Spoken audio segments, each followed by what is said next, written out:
Hello folks, back again, DJ here again. Thank you for coming to listen to what I have to say, and I have a lot to say today.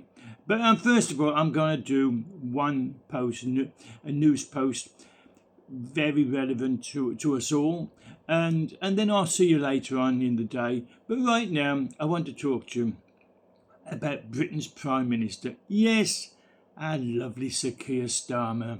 I'm joking. Has denied that the rolling 3-year increase in council tax planned by the Treasury breaks his election manifesto promises. He denies it. The fact that it's going to be an increase on this year, next year and the next year, he says not. It doesn't break our promises not to raise taxes. No.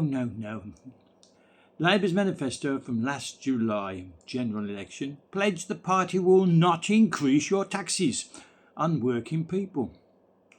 But Rachel Reeves' spending review last week assumed the council tax would rise by 5%, maximum that is, in every one of the next 3 years. So it's not breaking his promise that taxes wouldn't rise though, and I'll tell you why at the end of this post.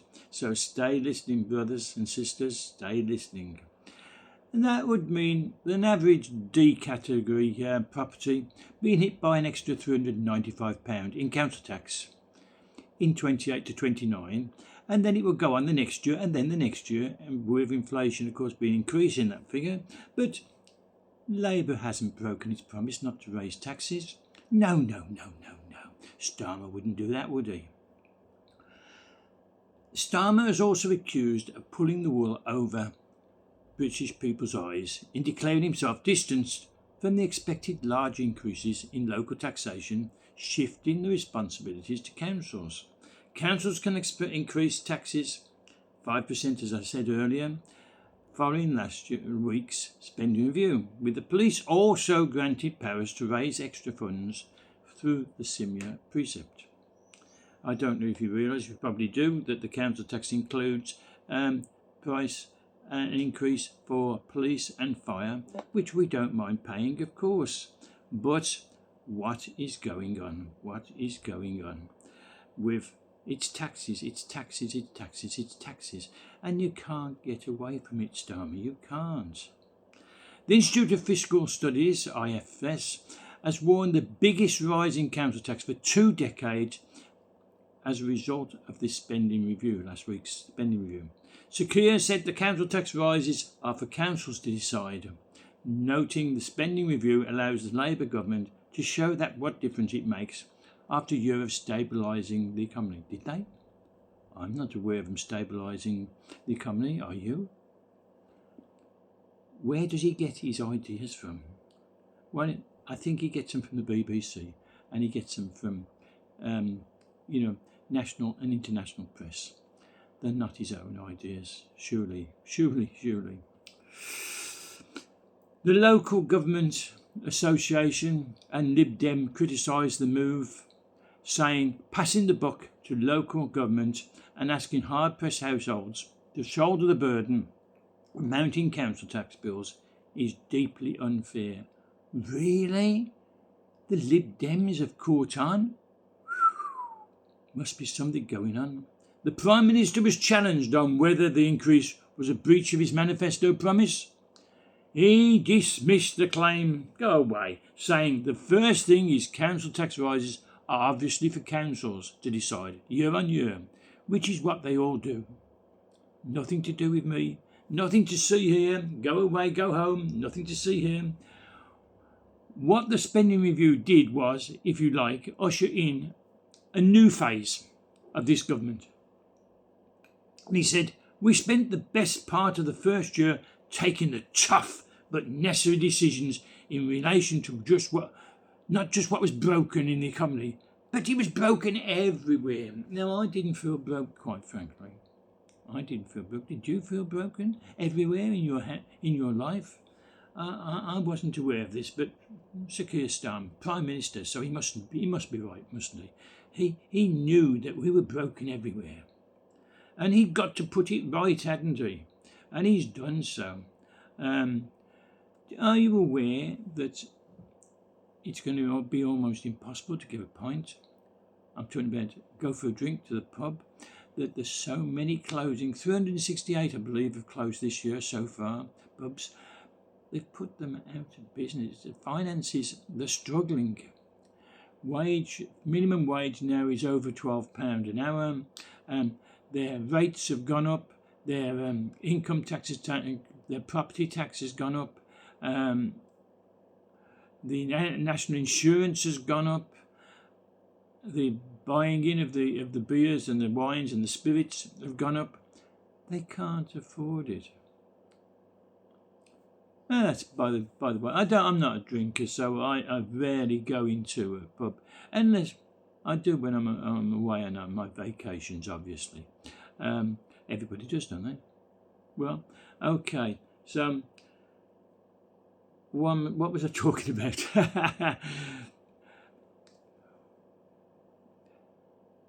Okay, keep on reading, or listening, I should say. Labour's already faced accusations of walking back on its election position by increasing taxes by £40 billion in the budget last autumn.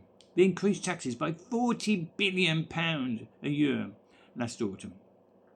Despite insisting on the campaign trail, it would go no further than limiting increases it had already outlined. Well, it broke that one immediately. There is a widespread expectation that the Chancellor will have to raise taxes again. Yes, giving it to deteriorating economic forecasts and increasing debt interest payments. She's expected to put them up at her budget this coming autumn, despite previously ruling out any such move.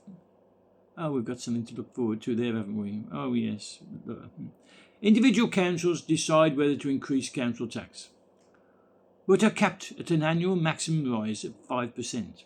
Councils have been told to hold a referendum to approve any increases higher than this, though central government can waive this requirement if funding is in dire position. So it's a maximum, but the government can overrule that if it's a dire position. The biggest problem with what the PM is saying to the public is they're in the process of recruiting 13,000 extra community policing bobbies on the beat. This figure is impossible to reach. I'll say that again. The Prime Minister and his government promised they was in the process of recruiting 13,000 extra community policing bobbies on the beat. But this figure is impossible. Now, don't just believe me. Listen to Chief Constable Paul Sanford. He's the chair of the National Police Chief Constable's Finance Committee, who warned it will be incredibly difficult. He's watching what he says here, so he's being careful. It will be incredibly difficult to meet the government's pledge to recruit 13,000 additional neighbourhood officers, PCSOs, police constable, support officers and special constables. It will be increasingly difficult. The chairman of the National Police Chiefs Council said Rachel Reeves, the ex-Chancellor of the Exchequer, plans for an average 2.3% rise in police spending per year, the equivalent of £2 billion, will cover little more than the inflationary pay increases for existing officers and staff. So the increase will cover just little more than paying the existing staff. So where are they getting these 13,000 from? Meanwhile, a projected 1.2 billion black hole in that's just blown my mind. Meanwhile, a projected 1.2 billion pound black hole in police funding will continue to grow. That's according to Chief Constable Gavin Stevens. That's how much they owe. Why do we have a police force that owes money? Why are they not paying and spending what they have? Why is it so high? Wow. He also warned the forces have increasingly relied on borrowing money to balance the books, and the cost of debt is expected to go, wait for it, I'm going to go read that sentence again. He also warned forces are increasingly relying on borrowing money to balance the books, and the cost of debt is expected to go up by 49%, nearly 50% over the next 3 years. The debt, that's before they pay anyone.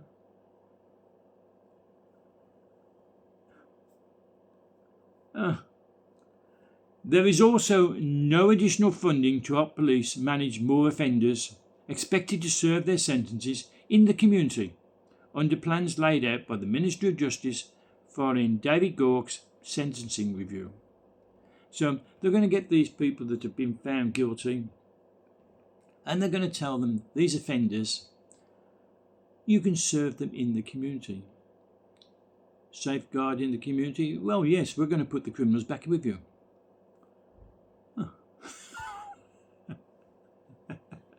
Oh dear. The president of the police superintendent, so that was the chief constables, now we've got the superintendents. The president of the Police Superintendents Association, Nicholas Smart, described the spending review as a huge blow to policing and claimed the fallout as the potential to put the public safety at risk. That's Nicholas Smart. He's the president of the Police Superintendents Association, and he said this spending review that we've just had by Rachel Reeves will put as the potential to put the public safety at risk. Now, somebody tell me, why did we vote into this Labour government? Why did we put Starmer in charge? Nobody can tell me? Oh well, perhaps you know, but you're just keeping quiet, or perhaps you're embarrassed that you actually was one of those who put them in there. But never mind. He said many of the governments, we're talking about Nicholas Smart, the president of the superintendents. He said many of the government's election pledges centred around a commitment to safer streets, promising the public that it would meet ambitious targets such as halving knife crime. Yet the lack of investment announced today means, this was last week, he said this, means we will continue to struggle to deliver the basics, let alone halve the knife crime in the country. He's saying we're going to struggle just to deliver the basics. To maintain officer numbers, to cover inflationary costs, to cover pay awards, and function as we are now, let alone move forward on a new public safety and transformation initiatives. He's already setting the scene, isn't he? We're not going to get any better. The police are not going to improve. We can't afford it. We're in debt. And our debt's going to be 49% of our total income every year, growing. We're not going to have knife crime. Leaders representing every part of the police workforce have come out in unison. Used to be a trade union at one time, but now he means together, stating the stark truth of policing today, stressing that it will be impossible to deliver on the pledges made by the government without increased long-term investment. But once again, we are ignored. Well, join the club. We are all being ignored by this government. But Sir Keir Starmer, what's he got to say? Well, he said it's up to local councils to increase the council tax. We're not increasing the government's not increasing your taxes. It's those local councils, which we lost to Reform, and a couple to Greens, I believe, and the Conservatives held on a few. But it's not us, it's not us, it's those councils. Liar. I've said it, liar. So let's repeat what he said. Sir Keir Starmer said, it's up to local councils to increase the council tax charge on properties in order to pay for his promises in the Labour Party's election manifesto. So it's not the Labour government. No. I told you at the top of this post. It's not the Labour government. No. That's increasing the taxes. It's those local councils, those pesky local councils, now controlled by Reform and Conservatives. Comments, always welcome. Do comment on what I've posted. Take it to heart. You're not going to get better policing. In fact, policing is spending too much time trolling the internet to find people who said hurty words. They're looking for those. They should be out patrolling. They should be out arresting those involved in knife crime and gun crime and muggings and domestic abuse. But no, they're spending their time trolling the internet to see if someone said a hurty word. I despair. Comments, please. Don't forget to press that like button. And if you haven't already subscribed, do subscribe to this channel. It doesn't cost you a penny. Not even a cent. It doesn't even cost you a rupee. It's totally free to subscribe. So why not? Press that subscribe button. Help me out, please. And it doesn't cost you anything to do so. So, on the next one, I said I'm going to be busy today, so on the next one, I'll see you. But now, for now, be safe, be good, and don't forget, look after yourself. Bye for now.